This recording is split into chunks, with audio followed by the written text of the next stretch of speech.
Nice to see everybody. I appreciate everyone who has their video on. I am a teacher by profession, although I didn't realize that when I began learning. And one of the most critical things about teaching is body language, and that especially expresses itself through our faces, through our eyes, through our mouths. And I've gone to an interesting gamut of teaching. I started with young men like myself who got reintroduced to Yiddishkeit, to Judaism, later on in life. I was in college, actually, and I ended up staying in a yeshiva, teaching there for 10 years. And I met a lot of young men, and not just young men, people older than some of you, that wanted to learn more about Yiddishkeit, that came to the yeshiva in Morristown, New Jersey. And I had the zchus, I had the merit to sit in front of people that were twice my age then. And that was quite an unusual situation. I'll get to that in a few moments. And I was fortunate enough that because I was not tied down at the time, I was 20 years old and I met Chabad for the first time in Buffalo. And I ended up going to learn in Morristown, as mentioned, Morristown, New Jersey. And I just want to speak about what that has to do with this discussion that was mentioned about Yud Shvat. I was unaware of these dates when I grew up, and I just want to say one other thing. I grew up in Borough Park. Anyone know where Borough Park is? It's in Brooklyn. And it's now one of the most, it's very similar to Crown Heights. Very, how should we say, a very dense, very populated area of Jewish people, of mostly observant people. But I grew up, I just turned 70. So actually the years I am is the year that the Lubavitcher Rebbe actually officially took over leadership of Chabad in 1951. So all I know is how old I am. That's how many years that the Rebbe has been our leader and took over from the previous Lubavitcher Rebbe. And I mentioned my time in Buffalo because why did I meet a rabbi in Buffalo from Crown Heights, Brooklyn? Now, I was 3 miles away from Crown Heights and I didn't know about Crown Heights. And when I was in Brooklyn, when I was in Borough Park, I was surrounded by many observant Jewish people. But although I did many Jewish things, I didn't look the way I look now, and I didn't think the way I think now. In fact, an interesting story on, I'll say it right now, on Saturday morning, one Saturday morning, which I did not know of Shabbos so much at that point, I was on my way to a certain event early in the morning, and there's a man came down with a yarmulke and a beard. He ran down the steps and he wanted to know if I could help him do something in his apartment.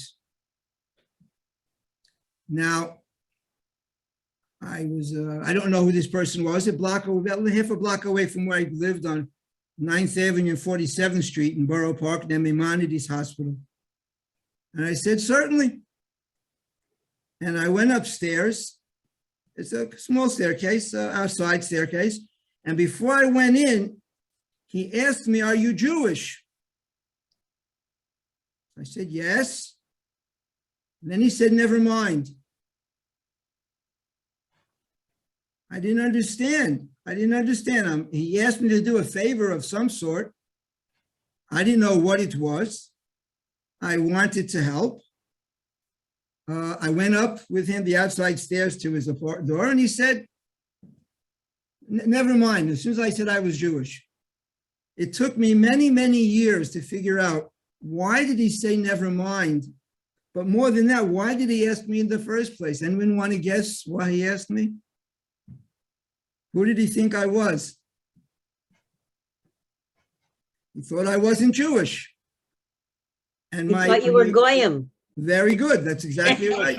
That's exactly right. That's what, I wasn't, I didn't have no tattoos, thank God, nothing like that. But no yarmulke, I was going. And apparently he needed me or someone to turn on something or turn off something, maybe the black, maybe a flame. And you're not allowed to have another Jew do that for you on Shabbos. Now, I didn't know about this. As soon as he found out I was Jewish, he said, never mind, because he didn't want me, whatever I was going to do, he didn't want me to make another mistake. It's interesting. It's an incident that happened maybe when I was 15 or 16, but it's stuck in my mind is what was going on over here? What was going on with this incident? And it started, it just remained in my mind. In any event, what happened was I saw this around me, but I didn't know. I also remember growing up, I grew up in an apartment house. I don't know if you know what that is. I'm sure many of you do. And my grandmother lived right across the courtyard. We used to send food on Friday, although it wasn't Shabbos observant, there was special foods on the clothesline. We used to go from our window to my grandmother's window. We sent a little bag back and forth right across the yard. My other grandmother lived across the street. I had an aunt that lived on the other side of the apartment building and an aunt that lived underneath with my cousins. So the family was very, very close together in this area in Borough Park. Sorry about that. Anyway, one time, and I didn't know what holiday it was, I heard singing in the courtyard. It happened to be during the World Series. I don't want to go into too much details here, but I was basically watching the World Series, and I heard this noise from the courtyard, and I didn't know what's going on here with this noise. I wanted to listen to the game. And now, anyone know what time of year the World Series is played on? Everyone knows, right? During the fall. Simchas Torah. Very good. What holiday was right before Simchas Torah? Sukkot. Who was sitting and singing in the middle of the courtyard?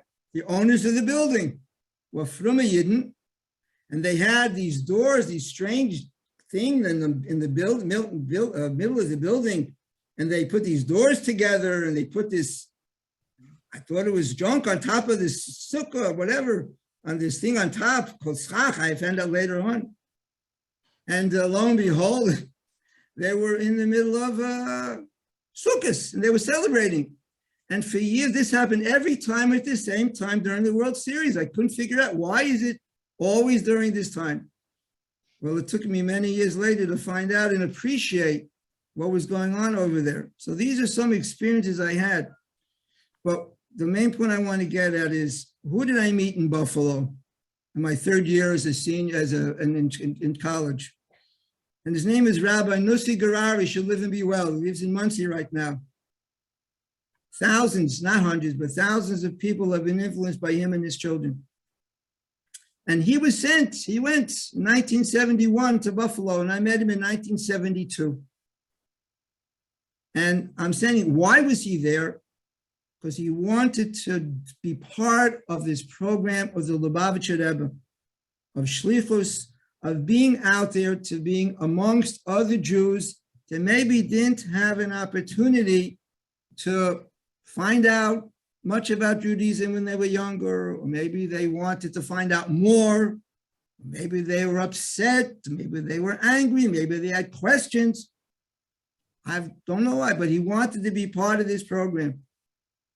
Could not speak English much, it was all Yiddish, and some very, very interesting stories when he went up to Buffalo in those first years, 1971, 73, and where he had to be and what was going on with the Vietnam War. Historically, I'm sure many of you in touch with that time period in history. It was a pretty, well, many times interesting time periods in history. That was one of a lot of unrest, let's put it that way. And the Buffalo campus was amongst them. What's that?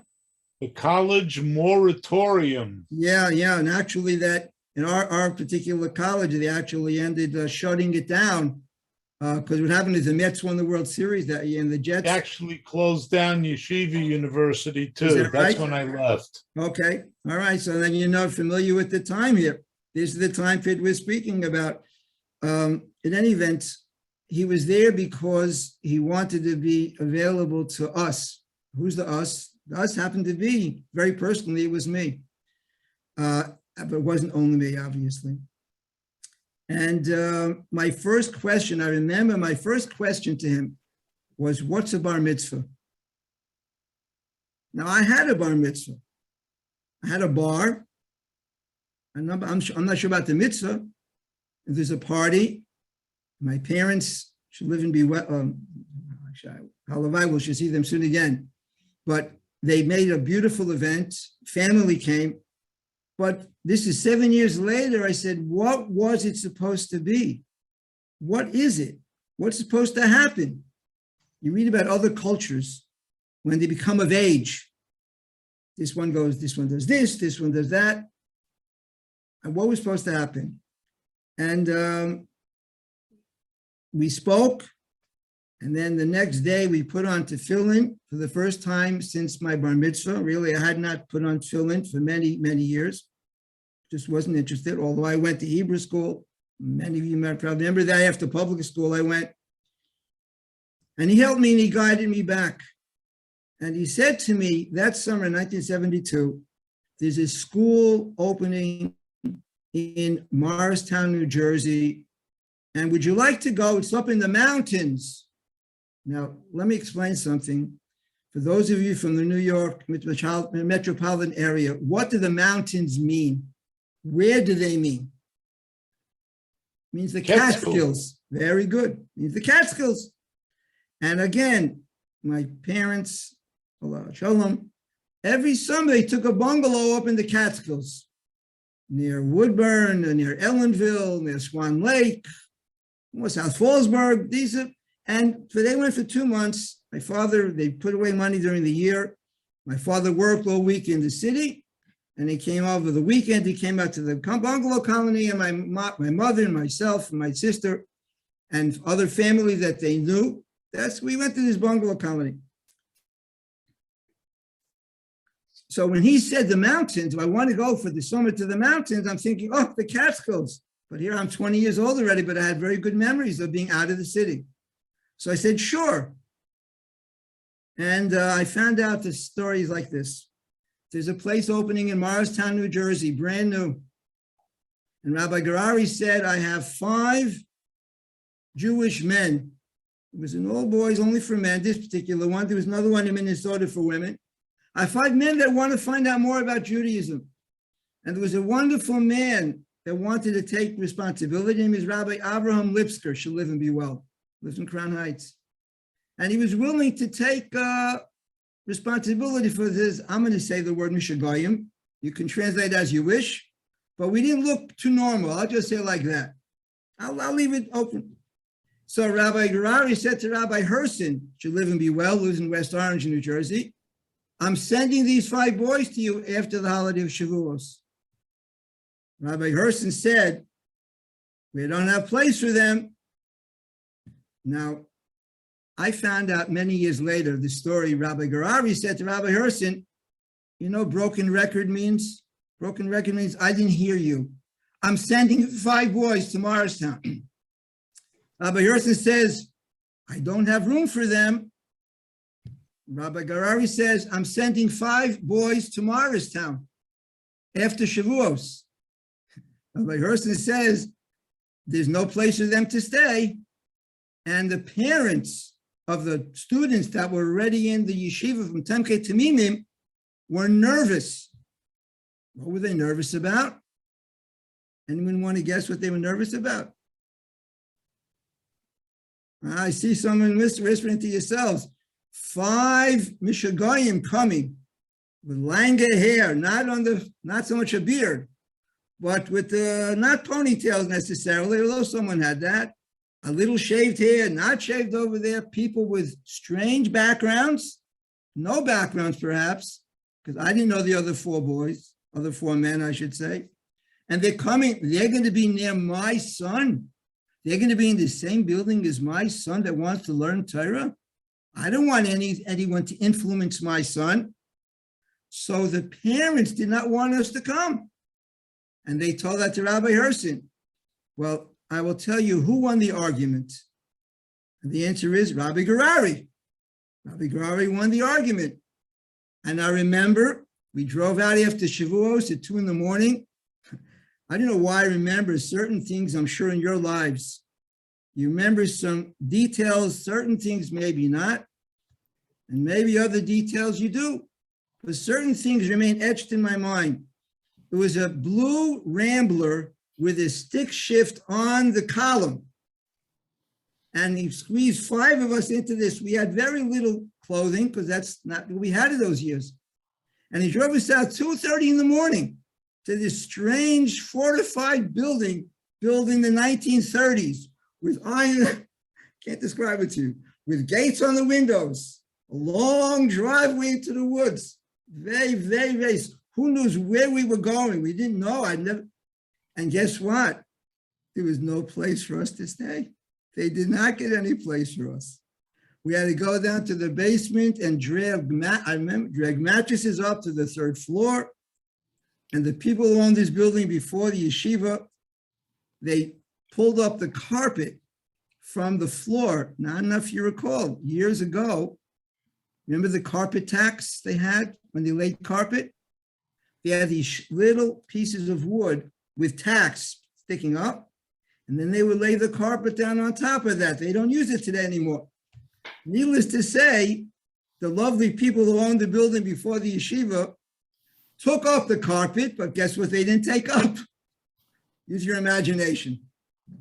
So here we go, bringing up at 3:30 in the morning, these mattresses that were in a basement somewhere, laid them out somewhere. And at those years we were younger, I could sleep on a mattress like that. I don't think I can do that now. And we just found a place to lay down. And then the next morning, they didn't want us to eat together with the other students. And I don't want to elaborate, but needless to say, there was major concern where to put the 5 of us, where we should eat, where we should sleep, where we should learn, where we should be all together. But somehow, miraculously, we got through that first summer. And other young men started coming from other Chabad rabbis. Whose brainchild was all of this? And that's why I'm talking about it a little bit at length. This is the brainchild of the person who's took over leadership starting tonight on Yud Shvat, and the Hebrew calendar is tonight and tomorrow. And this is really, when I was in Morristown and starting to learn more about my own heritage, without any pressure, I wasn't celebrating the Rebbe, the Rebbe's leadership, but was the yortzeit of the previous leader of Chabad. That's what it was all about. That's what the Yud Shvat meant at that time. It means celebrating, and I'm saying celebrating not with dancing and singing necessarily, but honoring. Honoring is a better word. Honoring the yortzeit of the previous leader of Chabad. And that's what it meant to us. And when I started to stay, I did end up staying there. I took a year off of college. In fact, I was fortunate enough not to be tied down. So I ended up staying there for like 13 to 14 months. And then I actually asked the Lubavitcher Rebbe, I had an opportunity in 1973, Rosh Chodesh Tammuz. My first private audience was the Lubavitcher Rebbe. And my question was this: I had taken off a year of school already, and thank God I was having success in Morristown, to the extent that Rabbi Lipsker, again, live and be well, wanted me to keep working with other boys that would come in. And here's an important point that I want to share with all of you, for the people that you know. I knew very little. I started to practice reading again, but I had not really learned translation. I had a lot of questions. I was trying to learn, and there were no English thing. We're going back to the 1970s. There were no English books, very, very few. And I still have some of the books. My children laugh now. My grandchildren laugh now. Thank God, I can talk about that. I wrote in pencil on the border what words meant. I made a special code. I put some vowels in over there, what to read, some notes on the cryptic notes on the side. That's what it was like in the 70s. And my question was, what should I do now? Should I go back and finish the one last year of college I needed for my degree? Or that was my question. Or should I remain in Morristown and continue learning. And I wasn't sure what to do after I took 1 year leave of absence, and I had the opportunity to do either one. And I went in, I remember Rabbi Klein, Oliver Sholem, one of the Rebbe's secretaries, said, be here at 8:30 at night. It was a Thursday. It's a Thursday night. Rosh Chodesh Tammuz, 1973. He said, be here 8:30 at night. Be ready. And there was 6 or 7 of us. One of them was the famous artist, and still famous, Michael Muchnik, one of the Hasidic artists who was in our group at that time. He was cooking macrobiotic. That's when macrobiotic kitchen. That's what we're eating, brown rice, and we'll let you figure out the rest. And he said, be here at 8:30. And we were there at 8:30. 10 to 4 a.m. You want to do the math, how many hours? We were said Tillim, and as much as we could say, all night long for almost 7.5 hours waiting to go in. And who were the last 7 people to go in that night to the Rebbe? The 7 boys from Morristown. It was around our birthday, it was Rosh Chodesh Tammuz. And I remember I went in, it was very brief. I had written down my question to the Rebbe. What should I do? I'm asking now advice, and I had no preconditions. I did not touch base with Buffalo. I did not write any letters first and just asking for a stamp approval. I did not do anything. I said, what direction should I go at this point in my life? And the Rebbe asked me the question the following. He said, did you already finished 3 years of school? So I said, yes. And then the Rebbe said, you should go back and you should finish up your degree. And he gave me a blessing, Azker al Tzion, which means I'll mention your name by the gravesite of the previous Rebbe. And he gave me a blessing for parnasa, for livelihood, for other good things. It was very short, maybe again, it was very late at night. There was other boys still waiting to go in. And there was no official yichidis or the private audience is over. No one said, okay, over. You just sensed, I don't know how and why, the Rebbe turned around to file my letter in a cabinet. He had a file cabinet in his office. And when they did that, I realized and sensed that the yichidus is over because I had no further questions. That was the big question. What do I do now? Do I remain starting or go? And I didn't know which was going to be the answer. I had no precondition. And when I went out of the room, I backed out of the room, and then someone else's turn came in. It hit me what the Rebbe said. You know, I heard the words, but it didn't really, bang home until I said, the Rebbe said, go back. It's already July. School starts at the end of August. I've done nothing. No transcripts, no letters, no fax machines, no cell phones, no computers. How do you do this in 6 weeks? Well, guess what? We did it in 6 weeks. Miraculously, I was able to register and get courses I needed, but where was I going to live? Anyway, that's not for now. I was miraculously able to find a beautiful family they gave me their living room. And for 3.5 months, I slept on the couch. They gave me a couch to sleep on, and that's where I was. That's where I slept. For most of the time, I wasn't home, and I was helping Rabbi Garari in the Kabbat house, helping out other people. Everyone know Dr. Laz. Anyone knows Dr. David Lazarson? Okay, I see hands are going up a little bit. Florida young man. Guess where I met him? I met him that year when I went back to Buffalo. And he ended up coming to Morristown. And we ended up doing it together in certain, it's just, I don't want to elaborate. The main focus isn't me. The main focus is, why was Rabbi Garari there? Why was Rabbi Lipsker in Morristown? Because they were the hands and the feet of the Lubavitcher Rebbe that wanted to do his bidding. And what was his bidding? I mean, these people could have gone into the corporate world.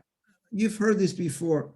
They wanted to work with Yidden. They wanted to work with Jewish, and what kind of people? People with Hare Krishna backgrounds, or no backgrounds, so people didn't know if they were Jewish or not, but they wanted to ask questions.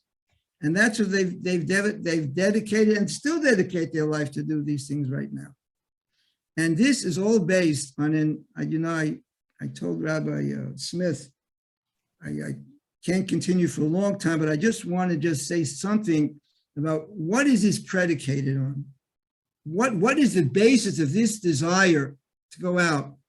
So there's a very fascinating verse that it speaks about that the previous Lubavitcher Rebbe, whose your site is also on Yud Shvat, it's the same transition, the your site of the previous leader and then the beginning of the leadership of our Rebbe. And there's a verse that comes when the Jewish people were commanded in the Midbar, in the desert, after leaving Mitzrayim, to make a sanctuary, a portable shul. And the verse is, V'yosu li mikdash v'shachanti b'seicham. I'll translate that. Make for me a mikdash. Mikdash is a sanctuary, a shul, a synagogue, a holy place. But the fascinating thing is Hashem is telling Moshe, in order to get my presence, the essence of the Creator, to be settled in this physical world, because after all, the perspective I'm looking at it, and I understand now, is this is the purpose of creation, not heaven, but earth. And earth meaning anywhere that we live, not just me, not just Rabbi Smith, but all of you, all of the apartments or wherever you live. Each of those is called earth. Then the last two words of that phrase, v'shachanti, and I will dwell, without Hashem's name. No Yud Kei Vav Kei, no the word Lord, and no God. The word I meaning the essence of the Creator will dwell. Now, technically speaking, it should have said b'seichai, in it. I will dwell in it. I will dwell in that building. But that's not what it says. It says b'seicham. I will dwell in them. Who's the them? The answer, all of us. This is not for me to dwell in just a building of brick and mortar. This is for me to dwell in every single Jew, regardless of their background, because we all come from the same source. Now, for that sake, non-Jews also come. According to my understanding of Torah, there's two types of souls in this world. There's Jewish souls and there's non-Jewish souls. But they were given different jobs. In other words, when I say non-Jewish souls, it doesn't matter religion or background or color. These are irrelevant. Either a Jewish soul, that's why Jews aren't limited to certain color skin. It's a soul. It's beyond that. And there's non-Jews, and they have their 7 mitzvahs of Noach and their offshoots. We have 613, many of which we still can't do without the Beis HaMikdash. But the main message here is we're speaking right now, Hashem telling Moses, make for me this sanctuary and I'll dwell amongst them, meaning every single Jew, not just in that building, but primarily every single Jew. And that is the message. But what if we don't know anything? What if we're not knowledgeable?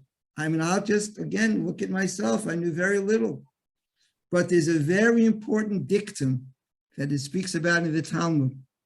It says, if you know, I'm looking at all of you who have the pictures up, and those who don't, for whatever reason, you can hear this. If you know Aleph and Beis, and your next door neighbor doesn't know Beis, but you do, guess what I'm going to ask you to do today when we're done? Knock on the door with a smile. Say, what can I share with you? Would you like me to share something with you that I heard? But I only know Aleph. I know Aleph literally, Aleph Beis. I don't even know Gimel. I said, but you know Aleph Beis. Teach the Beis. And I dare say every single one of us has something of very precious to give to somebody else. And that leads me to a following story. Which one is it? Conference Connect? I'm sorry? Yeah.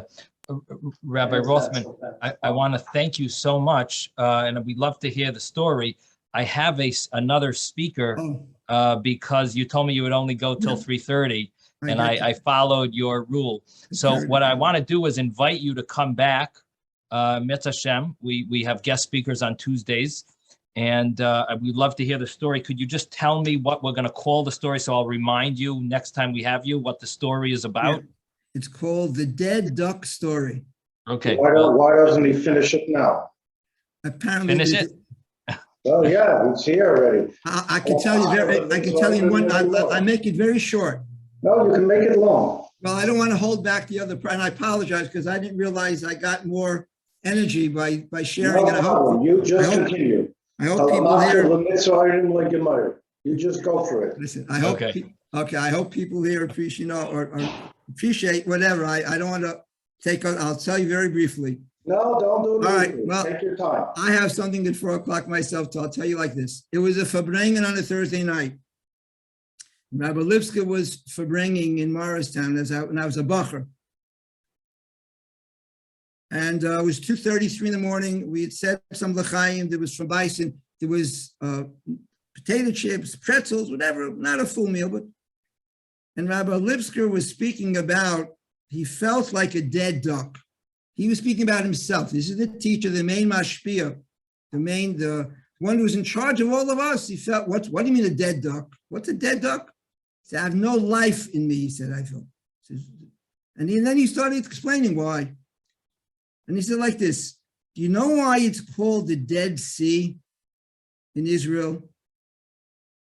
Everyone says, yeah, because it's salt. When you have salt in the Dead Sea, nothing can grow. I'm generally speaking, salt does not promote growth in water. You can't put a plant over there because it's too much saline, whatever it is. So he said, but you know why? Why is the lake on top of the Jordan called Tiberias, right? It's called Lake Kinneret, right? And that's alive. So what's the difference between the Kinneret and the Dead Sea? And he said, this is what he saw, doesn't Farbrengen. I don't remember too many things there, but I remember this. He says, the Kinneret gets water from above. The river flows from above into the Kinneret. But then what does the Kinneret do with the water? It gives the water out into the Yarden below. And then that is the source of water for so many Jews in Israel. I don't know if Jordan takes, I don't know that detail now. But it takes, and then what does it do? It gives. What about the Dead Sea? Take a look on the map. It takes, but what doesn't it do? It doesn't give. And he said, that's what I see amongst you, he said. He's talking to us, the students. All of you is so anxious to take, because this is a time of your life to take, because you didn't take before in your life. Now you're taking. But you're not giving. You're not sharing. So that's how I feel. I'm giving to, he said, Rabbi Lewis, I'm giving to you, the students. But I don't want you to just, not like a man in a fur coat, just you're keeping the warmth to yourself. I want you to open up that coat. I want you to share the warmth. I want you to share, something, share it with your friend next door sitting in the next bed. Someone walks in the door that looks stranger than you when you came in. Say, Shalom Aleichem. Can I get you a bed? Do you need a pillow? Do you need a blanket? We'd like to eat, drink something. You want them to eat food. You don't ask if you're married now like they did to Avram Avinu. Right? Parah said, is this your sister or your wife? Avimelech says, that's not how you greet somebody. Are you hungry? Are you thirsty? He says, that's what I want to see you guys doing. Don't just take it in for yourselves. Don't be a dead duck and say, because if you don't give, and I'm only giving it to you and it stays with you, I, Rabbi Luska, feel like a dead duck. Anyway, Hashem should give us a blessing. And we should use this day, tonight, tomorrow, we should have the opportunity to share whatever we know. And it's always something someone else does not know. And specifically something in Judaism, something your story, something you remember from Hebrew school or something else, or someone you met along the way that can enliven and give energy to somebody else. This is a wonderful opportunity to use this as a jumping board to go from here further. And you gave me the opportunity to start it right now by calling out of the blue about an hour ago and say what I share with you. So thank you very much for listening. Since I'm a teacher by trade, I suppose, at this juncture in my life, this is a wonderful opportunity, and I appreciate your patience. And thank you very much. And if the rabbi and you would like to do this again, I'm open for another time as well. Thank you, Rabbi Thank you. Rothman. Thank you so much, Rabbi Rothman. It was amazing, Rabbi. beautiful, great. Fabulous. Thank you all Fabulous. very much. Have wonderful, healthy, and safe days. And I'll Just, see you on Friday. Next Thursday, I'm coming down to Florida to visit my son. We have a winter break, so I'm looking forward to it. So keep it sunny and nice. Okay. Just a 10-second remark as a Canadian. Yes. We have hockey series that fall Pesach year after year. You would know from Buffalo. Shikoah, thank you so much. And from the Rangers, don't forget, I do listen to the Rangers. That's right. I just you. want to add that, hello, I just want to add that this is a good inspiration to make sure that we share with our children Yes. and with any young people of our acquaintance, whatever may have been inspiring or enlightening to us from our past or from Yiddishkeit or Yes. from the Rebbeim whom we're hearing. That's Thank you, very- thank you, Thank Felice. you so much, Thank- Rabbi. Absolutely. And our grandchildren, because they don't know our story. We have to tell them Right. the good things they should share with their friends. All right. Thank you very much for sharing it. Okay. Thank you. Hatzlacha, Rabbi Rothman. very Yes, much. Hashem will have As you well. back soon. We have with us